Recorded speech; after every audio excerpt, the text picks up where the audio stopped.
Olá pessoal, tudo bem? Professor Rogério Lucena e hoje nós vamos tratar basicamente de um questionamento que muito se tem na área esportiva e poucas pessoas dão definições claras a respeito disso. Andar ou correr? O que será que gasta mais energia? Além disso, qual dos dois tem um gasto de gordura maior? Correr ou andar?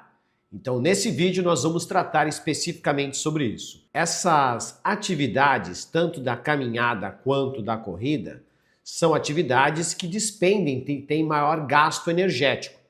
E é sobre isso que nós vamos tratar. Vamos analisar características específicas sobre cada uma dessas modalidades e verificar qual é a contribuição de gasto calórico e, acima de tudo, qual é a contribuição do gasto de gordura para a realização de cada uma dessas atividades. Mas antes disso, vamos analisar aqui na imagem os fatores envolvidos no processo dessa atividade. Os fatores que influenciam o gasto energético em uma prática esportiva são o peso corporal, isso é, quanto maior for o peso da pessoa, maior é o gasto que ela vai proporcionar. É como se você colocar uma mochila de 20 quilos nas costas, o seu gasto energético vai ser maior, logo, quem tem maior peso corporal vai gastar mais energia. A técnica usada na corrida e na caminhada, as características que envolvem a biomecânica do movimento são fundamentais para aumentar ou para diminuir o gasto energético de uma pessoa, por isso é muito importante ter uma assessoria de corrida com pessoas especializadas técnicas na área de corrida, ou até mesmo uma pessoa preparada para instruir melhores estratégias numa caminhada. Um outro fator é o condicionamento físico, a sua capacidade de economia na execução do movimento e, acima de tudo, o seu condicionamento físico vai demandar qual vai ser o seu gasto energético, porque à medida que vamos nos tornando melhores fisicamente, se tornamos mais econômicos, né? Somos mais úteis, aproveitamos melhor a energia corporal. Além disso, se eu tenho ou não inclinação do terreno, que isso vai gerar uma diferença no cálculo do gasto energético. Se eu tenho terrenos mais íngremes ou mais planos, isso vai demandar maior ou menor gasto energético. Além disso, a intensidade e a duração da execução. Eu diria que a intensidade e a duração vão determinar não apenas o aumento ou não do gasto energético, mas, acima de tudo, quais vias metabólicas vão estar envolvidas nesse processo. Isso é muito importante termos em mente para poder verificar quais fatores vão realmente pesar, quais fatores vão ser predominantes no cálculo do gasto energético. Vamos analisar agora especificamente a corrida, a fisiologia da corrida. Olhem comigo a imagem. A fisiologia do esforço da corrida, ela passa obrigatoriamente por algumas características que nos chamam a atenção. Por exemplo, eu tenho maior ativação da musculatura envolvida com a corrida, no caso o quadríceps, os glúteos e a panturrilha, que é vulgarmente chamado de panturrilha, né? Ele é chamado de tríceps sural, que é o gastrocnêmio e o sóleo, é a musculatura envolvida com a panturrilha. Ele é muito ativado nesse processo. Além disso, o aumento da frequência cardíaca é algo perceptível no esforço, na fisiologia da corrida. O aumento do débito cardíaco, lembrando que débito cardíaco é uma relação matemática da frequência cardíaca pela quantidade de sangue que cada batimento ejeta do coração. Então, o débito cardíaco é um dos meios de medir a função cardiovascular de uma pessoa. O aumento do consumo de oxigênio. Então, durante o processo da corrida, eu tenho aumento da frequência cardíaca, por consequência, aumento do débito cardíaco, uma maior ativação da musculatura de quadríceps, glúteo e panturrilha e o aumento do consumo de oxigênio. E parece bem coerente, toda vez que eu falo em aumentar a demanda energética no corpo, eu preciso disponibilizar mais oxigênio, porque somos seres aeróbios e precisamos do oxigênio no processo de produção energética do corpo. A gente também pode analisar agora a fisiologia da caminhada. Da mesma forma que nós olhamos para a corrida, vamos olhar para a fisiologia do esforço que envolve a caminhada. Acompanhe comigo a imagem. A ativação muscular dos músculos glúteo, isquiotibiais, estabilizadores posturais é mais leve em comparação à corrida, mas esses grupos musculares são estimulados também.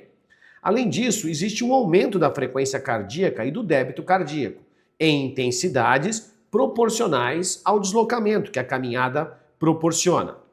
Com isso, eu tenho baixo impacto articular, algo que, em comparação com a corrida, é altamente benéfico, pois a fase aérea do deslocamento ela está sempre muito próximo ao contato com o chão. Então, o impacto dos pés ao solo ao caminhar é bem menor, favorecendo uma melhor qualidade de estímulos locais e menor risco de lesões por impacto. Temos também um predomínio do metabolismo oxidativo da gordura. Por quê? Como somos seres aeróbios, nos utilizamos de vários substratos que temos no corpo, gordura, carboidrato e, em condições severas, até proteínas, mas de preferência a utilização de gordura e carboidrato é o carro-chefe do ser humano. No trabalho da caminhada, a oxidação da gordura é o substrato preferencial. Ele é preferencial porque a intensidade favorece isso. Além disso, o estímulo no controle glicêmico e na oxidação da gordura. Como nós vamos nos deslocando, vamos caminhando, eu consigo aumentar a entrada do açúcar nos grupos musculares e isso favorece o controle glicêmico, mesmo sendo a gordura sendo o carro-chefe utilizado como substrato preferencial. É importante salientar que todas as fontes energéticas disponibilizam energia durante a prática da caminhada, da corrida ou apenas estar em repouso. Contudo, vai ser prioritário ou não, dependendo da intensidade da execução da tarefa e da duração que a tarefa realiza. E, acima de tudo, da minha aptidão física para executar qualquer uma das tarefas. Isso é muito importante ter em mente, porque existe um conceito distorcido que, se eu não estiver numa determinada intensidade, eu não estou gastando gordura. Ou, se eu estiver numa intensidade, eu só gasto gordura. Isso é mentira, isso não é verdade. Desde o momento que nascemos até a hora que antecede a nossa morte, nós gastamos todas as fontes energéticas ao mesmo tempo. A diferença é que, dependendo da intensidade, dependendo da duração e, acima de tudo, dependendo da minha aptidão física, e quando eu falo aptidão física, é do meu metabolismo celular, eu vou ter cada via sendo prioritária em relação à outra. Que isso fique bem claro para a gente evitar confusões nesse processo. Dentro disso, nós vamos fazer um comparativo agora entre a caminhada e a corrida, né? E a gente pode observar que caminhar é mais eficiente metabolicamente no sentido de priorizar o substrato gordura. Correr tem maior gasto calórico por minuto e por quilômetro. Em virtude de comparar um com o outro, já dá para anteceder que, se metabolicamente a caminhada ela é mais eficiente, ela prioriza aquilo que a gente tem em maior quantidade estocada no corpo, que a gente já pode antever que é gordura. Já a corrida tem maior gasto calórico por minuto. Isso quer dizer, em função do momento que eu estou me deslocando, da fase aérea do deslocamento, eu tenho um consumo maior de energia nesse processo. Além disso, caminhar promove melhor adesão em longo prazo. As pessoas, pela sua falta de treinamento ou seu grau de sedentarismo, conseguem se adequar mais facilmente e perdurar mais tempo fazendo caminhadas do que especificamente com a corrida. Então, a caminhada faz com que a pessoa permaneça mais tempo na execução frequente dessa modalidade. Já a corrida gera um maior déficit energético e favorece o emagrecimento, algo bastante importante quando a prioridade é a perda de peso e, acima de tudo, a forma física, a aptidão física é capaz de permitir que a pessoa corra. Isso tem que estar bem claro para a gente poder diferenciar as duas modalidades, porque não existe a melhor ou a pior. Existe aquela que está envolvida no meu objetivo principal. Se é começar a fazer atividade física ou se é realmente perder gordura. Só que para que eu faça realmente a escolha correta, depende do meu estado de aptidão física. Além disso, eu posso olhar aqui nessa imagem 3 exemplos.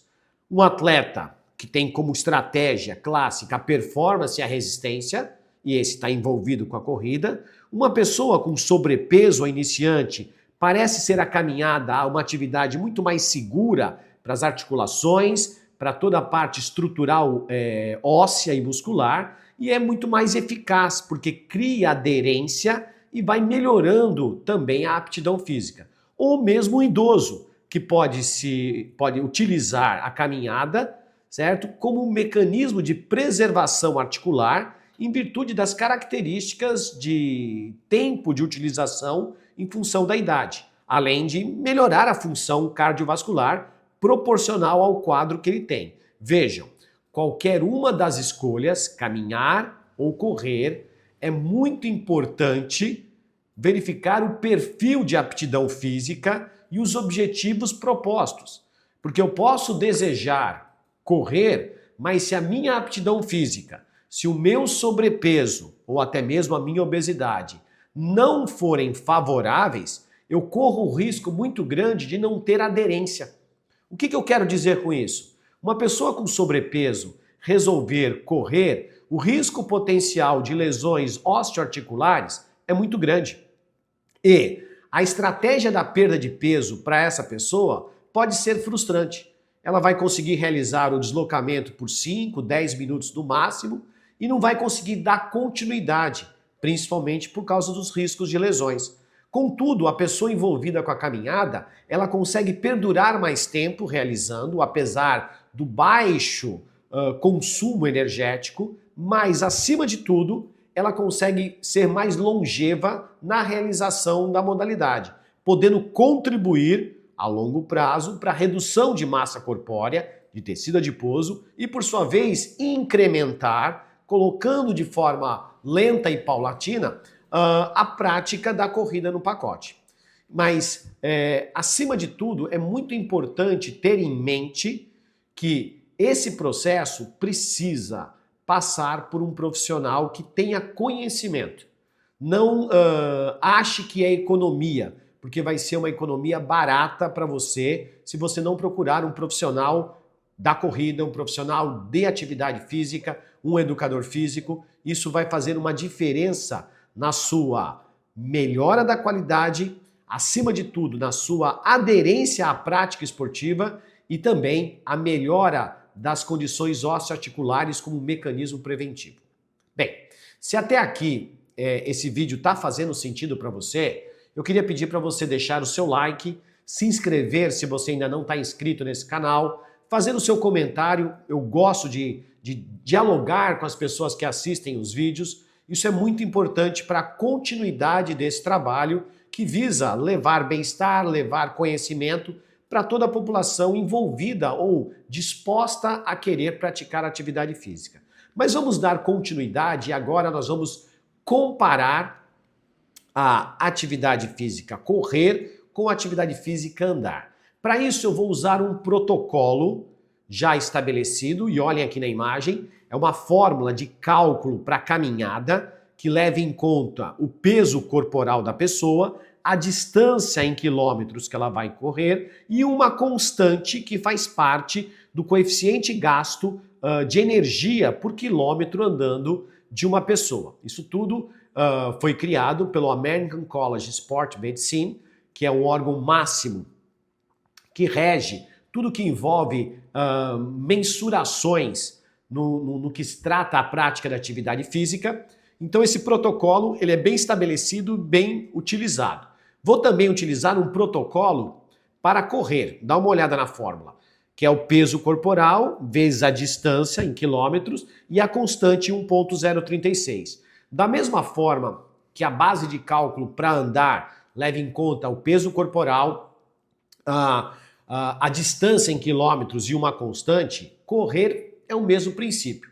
E para isso a gente vai usar um exemplo de uma pessoa andando a 5 quilômetros por hora, com a mesma massa corporal de uma outra pessoa que vai correr a 10 quilômetros por hora.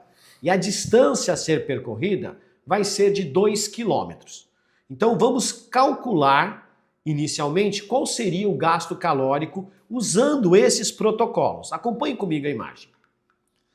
Então tá lá, utilizando a forma do American College of Sport Medicine, os cálculos de gasto calórico para esses dois homens de 80 quilos percorrendo 2 quilômetros, um correndo a 10 quilômetros por hora e o outro andando a 5 quilômetros. São o seguinte, a pessoa que corre a 10 quilômetros por hora, ela tem um gasto calórico de 165,76 quilocalorias na execução desse trajeto. Já quem faz a caminhada, ela vai, com a mesma massa corporal, ela vai ter um gasto de 104 quilocalorias,48. Aqui a gente já consegue observar que existe uma diferença entre correr e andar. Mas tem alguns outros fatores que precisam ser levados em conta. Porque toda vez que a gente corre ou a gente anda, após o exercício existe um consumo de oxigênio, que é chamado de EPOC. E nós precisamos calcular esse EPOC. Só que, além disso, eu gostaria que vocês pudessem observar que o gasto calórico durante a atividade, ele não pode única e exclusivamente ser considerado sem levar em conta o efeito do EPOC. Além disso, nós também vamos detectar qual dessas duas atividades está gastando mais gordura, para especificamente nesse exemplo. Cabe salientar que durante o exercício físico, o nosso corpo ele utiliza principalmente carboidrato, glicose ou o glicogênio que está no músculo e a gordura como fonte energética. E a chave da utilização de qual dessas duas fontes, o carboidrato e a gordura, vai ser prioritário, está diretamente relacionada à intensidade do esforço e à aptidão física da pessoa. Isso a gente não pode deixar de lado na hora de verificar qual dessas duas atividades, correr ou andar esses 2 quilômetros, vai gastar mais gordura. Então, acompanhe comigo a imagem. A atividade de baixa intensidade, que é a caminhada a 5 km por hora, nos oferece uma produção lenta de energia. Nós vimos que o gasto calórico foi na casa de 104 quilocalorias para percorrer 2 quilômetros numa intensidade de 5 km por hora. A relação de gasto de gordura e carboidrato, segundo estudos que utiliza-se o coeficiente respiratório como meio de categorização, diz o seguinte: para essa intensidade, nós gastamos em média do valor calórico total 60% provenientes de gordura e 40% provenientes do carboidrato. Então, daqueles 104 quilocalorias, 60% são provenientes da gordura como substrato energético e 40% são provenientes do carboidrato. Já no caso da atividade de corrida, que é de média intensidade para alta, 10 km por hora, nossa produção de energia ela é mais rápida do que a corrida. E com isso, os percentuais eles são diferentes. A literatura fala que essa relação ela é aproximadamente de 70% para o carboidrato e 30% para a gordura. Então, observamos que quando eu comparo gordura e carboidrato, certo? Existe uma diferença entre caminhar e correr. As participações de cada fonte energética são diferentes. E talvez você esteja perguntando, mas por que são diferentes? Já que eu estou em deslocamento. É porque o mecanismo metabólico de produção de energia para cada uma dessas vias tem intensidades diferentes. É mais difícil, em alta intensidade, priorizar a utilização de gordura do que priorizar a utilização de carboidrato. Então, o carboidrato, em intensidades de moderada a alta, ele é preferencialmente mais utilizado do que a gordura. Então, vamos comparar como é que isso vai ficar. Só que antes disso, eu preciso calcular o consumo de oxigênio pós-exercício, né? O EPOC. Isso é muito importante que nós tenhamos em mente em relação a esse processo. Para isso, a gente tem que entender o que é esse EPOC, né? Esse consumo de oxigênio pós-exercício, né? Então, a sigla EPOC significa Excess Post-Exercise Oxygen Consumption. Isso é, refere-se ao consumo de oxigênio após o exercício durante a recuperação. Esse fenômeno ocorre porque o corpo precisa repor os níveis de oxigênio que foram utilizados e deixou essa pessoa em déficit. E com isso restaura os estoques de energia que foram utilizados. Remove resíduos metabólicos, como por exemplo um subproduto da via da glicose, que é o lactato, e quanto mais intensa for a atividade, maior é o EPOC. Após o exercício, o corpo continua consumindo oxigênio para se recuperar. E esse efeito chamado EPOC favorece ainda mais o uso de gordura como combustível. Então vejam, o gasto calórico não se resume apenas ao ato da atividade, mas o pós-atividade continua tendo um gasto aumentado. E para isso nós precisamos calcular esse EPOC de uma pessoa. Acompanhem comigo a imagem. A corrida de 10 km por hora, uma pessoa pesando 80 quilos num trajeto de 2 km, que é o nosso exemplo, e a pessoa andando a 5 km por hora, com 80 quilos, no percurso de 2 km. Nós vimos que o gasto calórico durante o exercício da corrida foi 161 quilocalorias. E observamos que a caminhada foi de 104 quilocalorias. Só o ato da atividade já nos mostra que a corrida produz um gasto calórico maior do que a caminhada nesse exemplo de 2 km por hora. Só que o EPOC estimado para a corrida, isso é, o consumo de oxigênio estimado para a corrida é de 15% do valor total do gasto calórico. Então aumenta-se ainda 24, quase 25 quilocalorias a se adicionar ao gasto calórico da corrida. Já no caso da caminhada, como a intensidade é baixa, o gasto calórico pós-caminhada é de 6% à base de cálculo. Isso vai me dar mais 6 quilocalorias. Totalizando, no caso da corrida, 190 quilocalorias para a execução desses 2 quilômetros de distância percorrida. Já no caso da caminhada, o meu gasto calórico foi de 110 quilocalorias. Agora, nós vamos calcular também qual foi a participação de gordura tanto na corrida quanto na caminhada. E isso vai nos chamar a atenção agora. E eu quero deixar para vocês bem claro que, à medida que os trajetos aumentam a sua distância, esses valores vão ser modificados, né? Para esse exemplo, eu quero mostrar qual foi o resultado de gasto de gordura e de gasto de carboidrato, tanto para a corrida quanto para a caminhada. Acompanhem comigo. A participação dos substratos, seguinte, durante a corrida, eu gastei aproximadamente 5,53 gramas de gordura, que equivale a 30% do valor total do gasto envolvido na corrida. Já de carboidrato, eu gastei quase 29 gramas. E tem tudo a ver com a intensidade do esforço que aconteceu. No momento do EPOC, onde a intensidade é uma intensidade pós-corrida, o gasto de gordura foi de 1,65 e de carboidrato 2,54. Quando eu olho para a caminhada, onde a participação em percentual da gordura é maior, veja que eu gastei na caminhada 6,97, isso é, quase 7 gramas de gordura, e quando eu olho para o carboidrato, eu gastei 10,4 gramas de carboidrato. Olhando para a caminhada, eu posso observar que o meu gasto de gordura foi de 0,5 gramas de gordura e 0,39 de carboidrato. Isso é, um gasto muito pequeno em comparação à corrida. E quando eu somo o meu gasto de gordura da corrida e o meu gasto de gordura do carboidrato na caminhada e na corrida, olha o que eu tenho. O total de gordura queimada foi 7,18 e de carboidrato 31,5.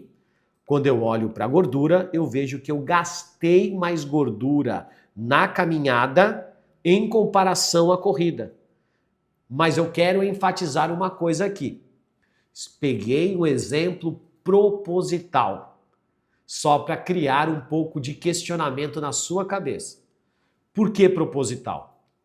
Porque como eu levo em conta qual foi o meu gasto calórico do trajeto de 2 quilômetros e os percentuais de gordura são dados em cima a esse valor calórico, tanto de andar quanto de correr, se eu percorrer um trajeto maior, eu vou ter valores calóricos na corrida muito maiores do que valores calóricos de andar. E mesmo tendo percentuais menores de gordura na corrida do que na caminhada, os valores de utilização de gordura vão acabar sendo maiores. Tá? Mas esse exemplo foi especificamente gerado para vocês observarem que para um trajeto de 2 quilômetros, com intensidades de caminhada a 5 e corrida a 10 km por hora, o gasto de gordura aqui foi maior para a caminhada.